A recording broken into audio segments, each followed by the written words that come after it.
My wife's sister was trying to distract me, and it was a well-thought-out plan, but why was it just the four of us that evening? My wife Lisa, her sister Karen, and Karen's husband Mark. It was just a simple gathering, or so I thought. The night was warm, the pool was inviting, and the plan was to relax and enjoy some drinks by the water. We were drinking by the water, which was nothing out of the ordinary for two couples who had known each other for years. But right from the start, Karen seemed unusually focused on me. Every few minutes, she'd find some excuse to pull me away from the pool and into the house. She'd ask, "Can you help me grab more ice?" I offered to help in the kitchen at first, thinking it was just a one-off thing. Maybe she just needed extra help, but as the evening wore on, the excuses piled up and her behavior grew stranger every time I tried to return to the pool where Lisa and Mark were. Karen would call me back. Her tone was playful, but there was something else going on. There was something not quite right about it. Her hand lingered too long on my arm, and her smile was too inviting. I wasn't sure what to make of it. I thought maybe I was reading too much into things. Then, when I politely declined her offers and said I wanted to go back outside, Karen took things further. She didn't just flirt, or she tried to keep me talking. She took it to the next level. Right there in the hallway, she undressed completely and stood there naked, begging me for sex. I was shocked and completely caught off guard. Karen, my wife's sister, was standing there pleading with me like it was the most natural thing in the world. My mind was racing. I didn't understand what was happening. Why would she do this? And where was Lisa? Part of me was tempted. I'll be honest, I'm not a particularly religious man, but I have my own relationship with God. I try to live by Christian values, especially when it comes to loyalty and morality. I was really tempted, but I knew I couldn't give in. It didn't matter how desperate Karen was or how strong the temptation felt in that moment. I knew this was wrong, so I refused her. I told her this wasn't right and that I couldn't do this. Karen looked stunned, as if she couldn't believe what she was hearing. Someone might say no, but I wasn't about to betray my wife, no matter how strange and unsettling the situation had become. Karen didn't want to give up after I refused. She grabbed my hand, holding on tighter than I expected. Her eyes were wide and desperate as she asked why. "Why are you refusing?" "I'm not your type." I felt cornered, but I didn't want to be harsh. I tried to explain it to her as gently as I could. "Karen, you're a beautiful woman. Anyone else in my position probably wouldn't have thought twice about your offer. But sometimes there are people with a firmer position on things." She didn't take the answer well, instead of backing off. Karen grew more determined, her grip tightening on my hand. She started trying to manipulate me. Her voice was soft and persuasive. "It's just a small experiment," she said. "There's nothing wrong with it. No one has to know.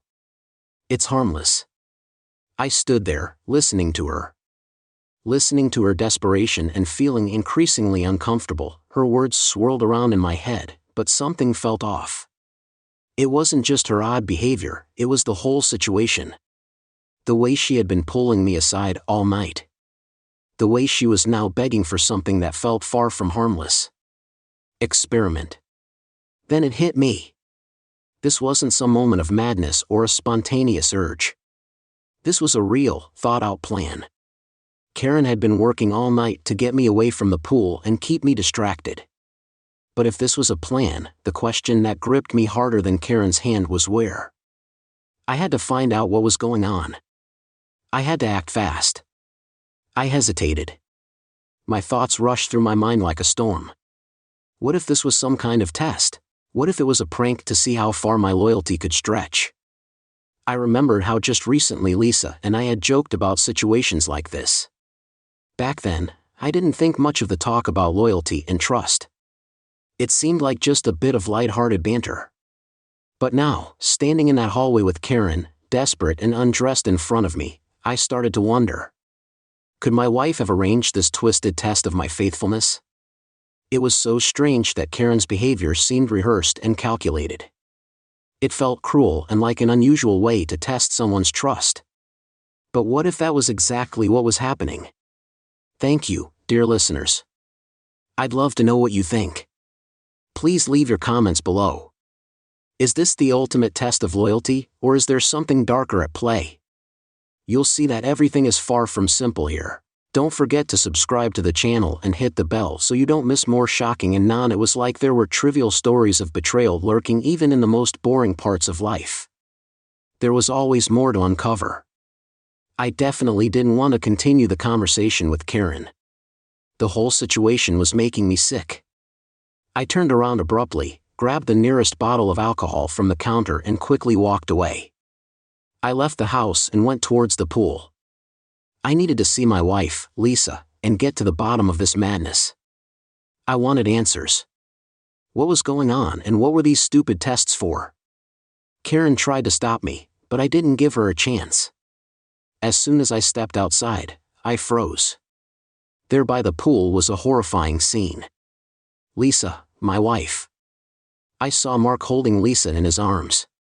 They were kissing and it wasn't just a drunken mistake. They were completely wrapped up in each other. I was shocked. Lisa had already started to take off her swimsuit. I was angry and before I could stop myself, I shouted, "What the hell are you doing?" My voice boomed across the yard. Without thinking, I hurled the martini glass in their direction. It shattered against the pavement near the pool, splashing them with cold liquor. They jumped and scrambled to cover themselves. Lisa's face was a mix of fear and guilt, and Mark looked equally shaken for a moment. There was complete silence, then Lisa, recovering from the shock, screamed at me, "Why are you acting like this?" Mark, trying to calm things down, raised his hands and said, "Man, what are you doing? Everything's okay. Don't be nervous." Everything wasn't okay, not by a long shot. Just then, Karen rushed out after me, no doubt hoping I tried to salvage the situation, but by then, anger had taken over. I thought I knew these people, but it turned out they were playing some twisted game, and I was done with it. We were about to have a serious conversation, and this time, there'd be no more games. There was a tense silence as Lisa, Mark, and Karen all stared at me, unsure of what to do. I'd done it, but instead of apologizing or explaining themselves, they did something that made me even more angry. They laughed. Lisa said her tone was suddenly casual, as if nothing out of the ordinary had happened. "This is just an experiment," she said. "Okay, we thought it'd be fun." "It's wife swapping." "You're overreacting," Mark said, nodding. He was smirking as if he were trying to sue a child. "Yeah, man, people do this all the time. It's not a big deal. It makes people happy. It helps couples grow closer." I could feel my heart pounding, but before I could respond, Karen chimed in with a sly smile. "Honestly, what's the problem? Why didn't you want me earlier? Am I not cute enough? You could have had some fun too." I stared at them, stunned. They were serious. They actually believed that this twisted game was something I'd just go along with. It wasn't just about the betrayal anymore. It was about how disconnected they were from reality. My reality. "You're all insane." I snapped, my voice trembling with rage. "This isn't normal. This isn't some experiment. You've crossed every line. Do you have any idea what you're doing to me, to our marriage?" Lisa rolled her eyes, looking bored. "God, you're so old-fashioned. This is the 21st century. You're just insecure because you don't understand. People do this all the time." I was shocked. I couldn't believe what I was hearing. I was insecure. I yelled, fists clenched. "I was watching my wife undress for another man while your sister tried to throw herself at me. You were telling me I was insecure." They all started talking over each other, trying to convince me that I was the one being unreasonable. Karen giggled and teased me again, saying, "You didn't even want me. I thought men were supposed to like this sort of thing." "That's enough," I said, silencing them. I could feel the fury rising, my hands shaking as I struggled to keep control. "Do you hear yourselves? Do you have any idea how disgusting this is?" In an attempt to justify themselves, the truth came out. Mark, trying to calm things down, said something that made everything clear. "Look, we've been doing this for a while. We just thought you'd eventually be up for it. We didn't mean to hurt you." It hit me like a punch to the gut. They had already crossed that line. This had been going on for a while. It wasn't just some spur-of-the-moment thing. The three of them had been intimate for a long time, and now they wanted me to join in. I stood there, furious and disgusted, staring at them. Once I trusted you, I was led to believe this was about happiness and fun. You betrayed me, all of you. They looked at me, still trying to make me feel like I didn't understand. I knew better. This wasn't freedom, it was betrayal, plain and simple. I wasn't going to let them twist it any other way. Lisa suddenly spoke up, her voice oddly casual. "You know, when Karen and I were in college, we swapped boyfriends. It was fun, it was just something we did for the thrill of it. After all these years, we remembered that experience and thought we'd try it again. But you ruined everything. I knew you were a gloomy man, but I hoped you'd loosen up at least a little." I nearly collapsed from shock upon hearing her words. My own wife was confessing that she and her sister had been involved in this kind of behavior before, and thinking it was I couldn't believe it.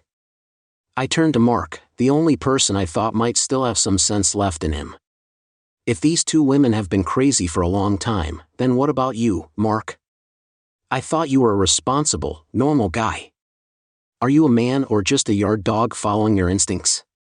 Mark laughed, brushing off my accusation. "There's no need to insult me, Ron. I'm just trying to live a little." He paused, then his face turned serious as he suggested, "Look, why don't we all? Ron, just calm down.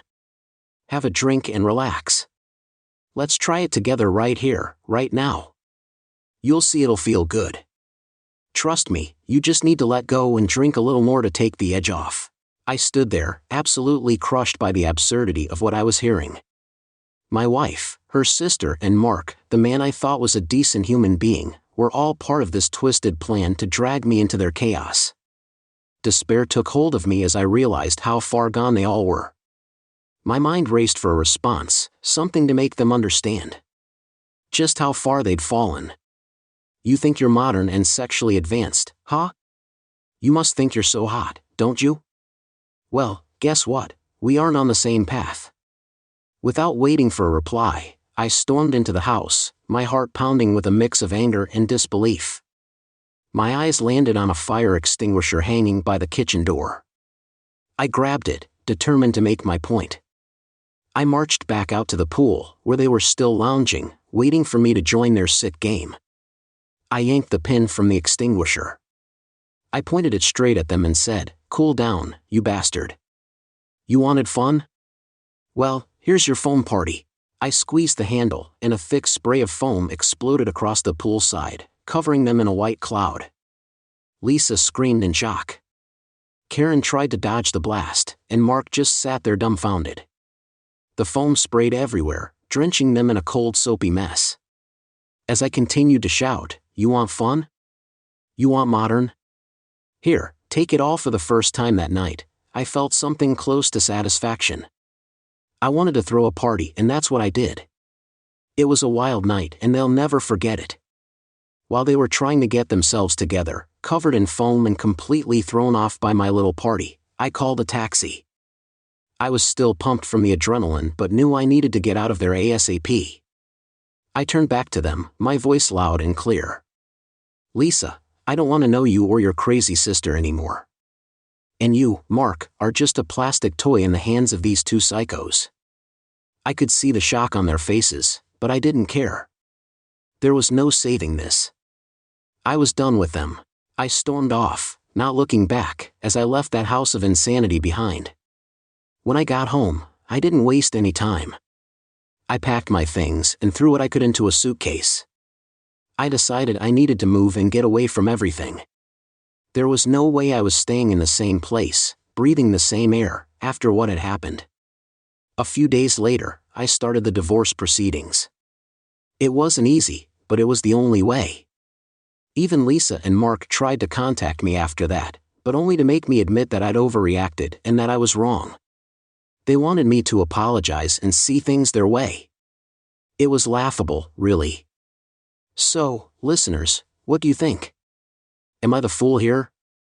Did I miss out on some great opportunity to be a part of their twisted little game?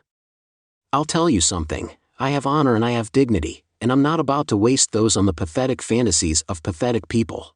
You can judge me, you can call me an old-fashioned conservative if you want, but don't forget one thing, those people who rely only on pleasure and chase after nothing but their own desires are the ones who lose in the end. I walked away with my self-respect intact, and that's something they'll never understand. I may be a bit old-fashioned and conservative, but I think it's important to remember that those who only chase after their own desires and don't care about anything else are the ones who lose out in the end. I walked away with my self-respect intact, and that's something they'll never understand.